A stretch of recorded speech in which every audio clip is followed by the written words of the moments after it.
基本上我们说这是韩国瑜在全台走透透的写真集，在台湾的故事12韩国瑜版本。狗菩萨运将暖载浪浪20年，这载了很多狗这真的就是一堆狗。你的形容词好坏吧？因为我对这个画面说什么？好多狗，我同意。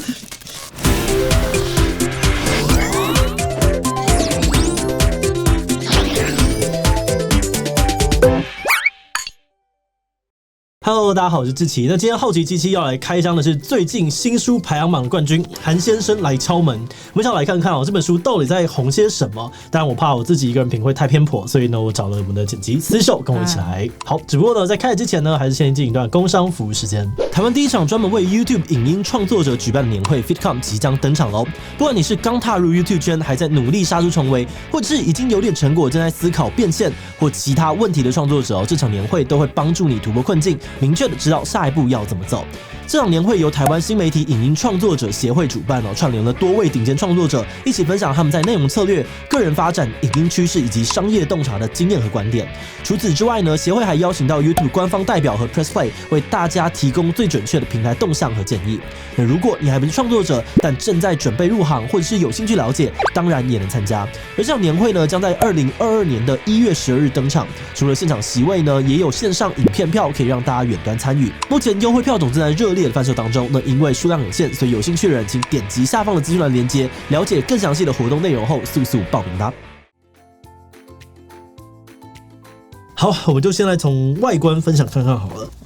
其实我觉得有点好笑，我从来没有想过我会开这本书。但大家知道我是韩国瑜贴图的死忠爱好者，我每个人跟我第一次见面的人，我只会发2种图给他，第一个是韩国瑜的第一个贴图，第二个是韩国瑜的第二个贴图。只有他们讲的他们不喜欢之后，我才会发3色都有贴图。那会封锁。那以韩国瑜贴图忠实的支持者来看，你觉得这本书的封面做得如何？我觉得很到位。你看，还有这个 Mr. Han， 然后还有这个中华民国的国旗。我觉得它排版很漂亮，它标准制作蛮好看的。认真是不错，就认真觉得很好看。以设计的角度来说，坦白讲不差，设计感我觉得是过。这角度来讲的话，可能会买，但我不是粉丝。它的售价是450，算高吗？我觉得算高以写真集来说蛮便宜的吧。它是全彩对，因为它要定义它是写真集，就我们刚刚简单的快速翻了一下，它是写真集。那是你们定义的哦，韩先生没有说他是写真集。对不起，他是。教唆隔壁，教唆隔壁。这本书的定价是450元，然后页数是192页。如果能够做个比较的话，之前我们自己七七出的书定价是380元，然后页数是300多页。可是我觉得全彩450算便宜吧？但它一定卖的比较好啊，它一定卖的比较好。对啊，我是什么缴费物？500有找，还是可以啦。我觉得，而且应该会抱着希望它能够再出来，为我们大家凝聚微光，照亮台湾的心。我觉得当捐款可以。那你再讲一次它的书名好了。韩先生来敲门，凝聚微光，照亮台湾 Mr. Han。那你们可以从这个书名猜想一下，它里面应该会讲什么东西吗？可能他的一些理念、他的感想、打拼的一些心得。你觉得可能会是韩先生打拼的心得？因为政治人物的东西，通常还是要凝聚、加深他的那个情感，所以通常会分享更多的故事给他的支持者，当做一个内容的工具使用。所以你们会觉得他分享更多是自己的事情吗？我觉得应该要多一点啊，就要多讲一点他做了什么嘛。如果是照亮台湾，就代表他过去一定做过的一些事情，然后照亮大家。很有趣，很有趣，我们可以继续往下看。我们不会中招了吧？我们来开书。每一次敲开大门的时候，我都希望能用正向的力量，让大家看到更多来自台湾每个角落、每个温暖良善的声音。所以是都在讲别人吗？对，他都在讲别人。他前言是自己，后面都在讲不是他的事情。因为这个照片修得很好看，他把他脸上的一点一点的东西全部修掉。蛮认真的啊，他做的蛮好。思秀在之前有跟我分享，他原本脸颊上面好像有一颗一点点大的油，然后在那个图上面是完全看不到的。韩系修图。韩系真正潮，可以让大家看一下他特别附的书签。我觉得书签就不好看，就很一般啊。这边比较好看，这边放阴影很丑，很像长辈图。你不能够，这是他们 TA 喜欢的语汇。对，抱歉，不喜欢只是你刚好不是他们的 TA 而已。所以他很强，他一边设计了符合年轻人，一边设计了符合中老年人的文青感。但是他其实只有上面的一些比较亮的地方有加阴影，好像下面没有加，算细心了。不想要去聊。不要这样，我们再来认真看一下这本书了。对不起，我是真的很好奇，因为我朋友就有在分享这本书，我的一些长辈有在到处传，他们很爱吗？好像还不错。然后来看看它的文字，其实都很少，有点大。我觉得以后我们要出这种，才不会我们100万订阅计划，不会有人要看我。好，而且我要说明一下他的号召力，他最近有办那个新书见面会，然后有5000多名粉丝来到大安森林公园跟他见面。你有5000多个粉丝可以号召吗？没有吧？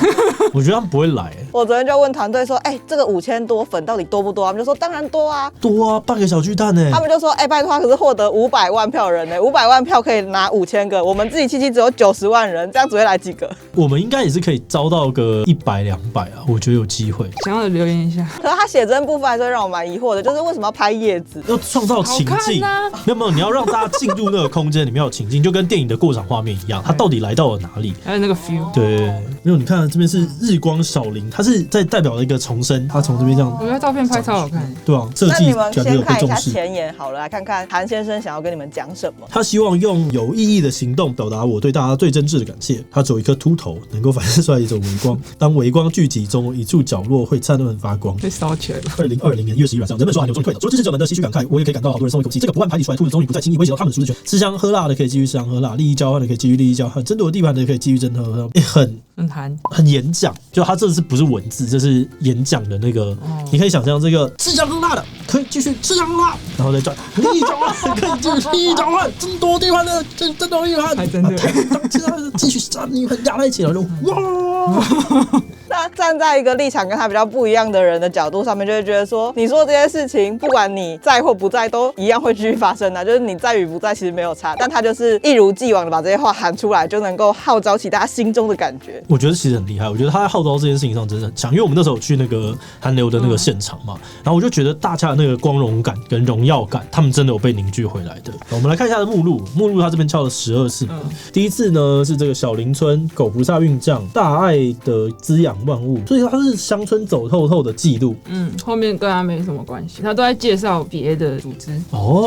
所以他拿自己当作是一个反射，去带大家看到别人。所以就是当大家的目光集中到他身上，他透过这个秃头打亮另外一个地方，所以呢，他就可以大家把目光导到那个地方去关注其他人。它是3棱镜吗？这个3棱镜是扩散，它只是一个反射镜，然后这样叮，和另外一边就会看到他。我觉得其实运用影响力让他只在意的事物被看到这件事情，我其实还是觉得蛮厉害的。那你们各选一个你们觉得有兴趣的故事来看好了。我想看臭豆腐，我要看狗狗。你要看狗狗？你也是狗派吗？没有那么派。狗菩萨运将暖载浪浪20年。这载了很多狗这真的就是一堆狗。你的形容词好快吧？没有，我对这个画面说什么？好多狗，我同意。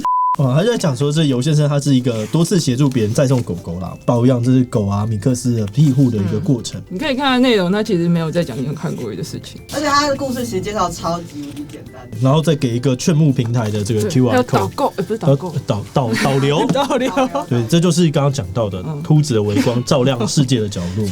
好，再来看，我看臭豆腐的台湾人出头天。臭豆腐，好饿了，很多臭豆腐。我刚刚我讲这个，他就主要讲臭豆腐的事。这家臭豆腐好吃的秘诀，其实都在老板杨德斌身上。不要念了。老实说，我觉得蛮疑惑的，因为它里面有一些是公益性质的嘛，然后可是臭豆腐感觉不是公益性质，因为它本身在花莲是一间超级排队的臭豆腐店，蹭，对，他就这样子一小张都没有，我就跟他说臭豆腐多好吃，可能我们现在正在用复杂的脑去观看他单纯的心，所以我们没有办法理解他。基本上我们说这是韩国瑜在全台走透透的写真集，然后顺便带大家看到一些台湾的在地的12个故事，对，在地12次门，在台湾的故事12韩国语版本大概是这个样子。那你们看完有什么感觉吗？我看完的感觉是我爱台湾的心不会比你少1分，然后你爱台湾的心也不会比我多1分。可是我在看的时候，我就觉得说，哇，他好像有一种在微微的一种在下乡视察的感觉，微服出巡。好像有可是我觉得这一点其实蛮微妙的，蛮特别的，因为他其实现在身上没有任何的官职，一个都没有。可是我觉得这是保有影响力的一个很重要的手段啦，就是即使你没有官职，重点在于说你要让你在接下来的每一个大战里面你都有角色，或是别人需要你的这个工具性。对，当然工具人永远是最好的，那别人就会跟他有可能要来换一些东西，当然有可能他很单纯，我们在用复杂的脑看他单纯的心，但是维持自己影响力永远是好事，所以我觉得在企划上面算是蛮厉害的。你们觉得他选在这个时间点出这本书有想要干嘛吗？还是他是很简单的就是特别想要单纯出版而已呢？我觉得基本上就是要维持他自己的影响力啦，那你只要维持影响力，在接下来的每一个大选里面你都会有相对应的位置。我原本在看他出这本书的时候也想说，是不是要为年底的大选铺路？然后他有没有选这我倒是不太确定。这个我也不太确定，可是他后来是有在他的新书见面会上面发表一个讯息，就他有一个新身份，他这个新身份是台北市点亮慈善基金会的董事长。点亮慈善那是跟这个有点像，那可能是他们设计弄出来的东西。对，然后这个基金会是新成立的基金会，然后背后的主要捐赠者就是中天生技的总裁陆孔明。那是有可能啊，这样子大概能够理解。然后知道他这个新身份之后，就觉得说，他这本书其实蛮切合他点亮慈善的概念的，所以他其实这本书跟我们一开始预想的想要讲他本人的事情好像没有那么多，他比较多在讲别人，可是其实最终形塑出来的还是他本人的形象。对啊，毕竟他是来敲门嘛，都放他了。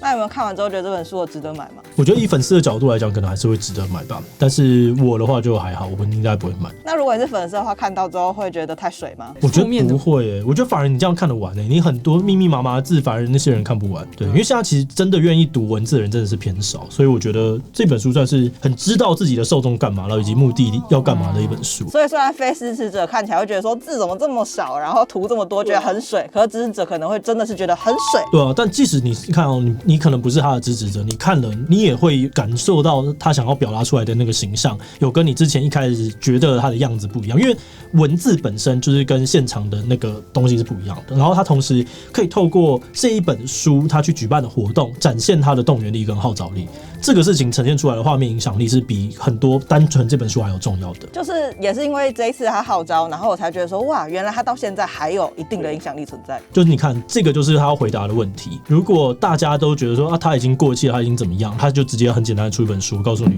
没有，我就是随便叫5000人就是过来，这蛮强的吧。而且他是用很气质的方法做这件事情，算知道他自己想干嘛，蛮厉害的，懂自己要干嘛。而且我觉得他有2件事情，就跟比尔盖茨说过的事情一样。比尔盖茨说人生最重要的2件事，第一个事情是你要知道你自己想要干嘛，就是目标在哪里；第二个是知道你可以干嘛。我觉得他就是很清楚知道他目标是什么，然后以及他可以干嘛，2个都懂，那他就会人生比较顺遂。那最后如果你要给我们的观众一句话，你推不推荐这本书，你要怎么说呢？说不出口。你是粉丝就会很推吧？如果我是粉丝，我一定觉得这本书神本，一定要买。可是我是粉丝的话，我要看到照片真是这个吗？我也不知道。我不懂他们在想什么。我觉得值得去翻一翻，看看他想呈现的形象是什么，然后对照一下。要不要买我就不太确定，但是我觉得值得去看一下啦，看一下这个曾经轰动政坛的人物呢，他到底又做了什么样神奇的下一步。同时，我觉得其实我比较感兴趣的是其他人的书都有在干嘛。我其实认真看政治人物书没有看过太多本，所以我觉得最后呢，就想问大家有没有希望就是来看我们开箱哪本政治人物的书？基本上我是觉得不会啦。王金明的桥 B 蔡英文的洋葱炒蛋到小营便当 C 柯建铭的大局承担 D 柯文哲的白色的力量，其他留言告诉我们吧。在最后，如果你喜欢今天的影片呢，也欢迎分享出去，让更多人知道一下韩先生来敲门在写什么。此外呢，也可以点击这个地方看看韩粉街访以及更多的好奇气息。那么今天的这一期就到这边告一段落，我们明晚再见喽。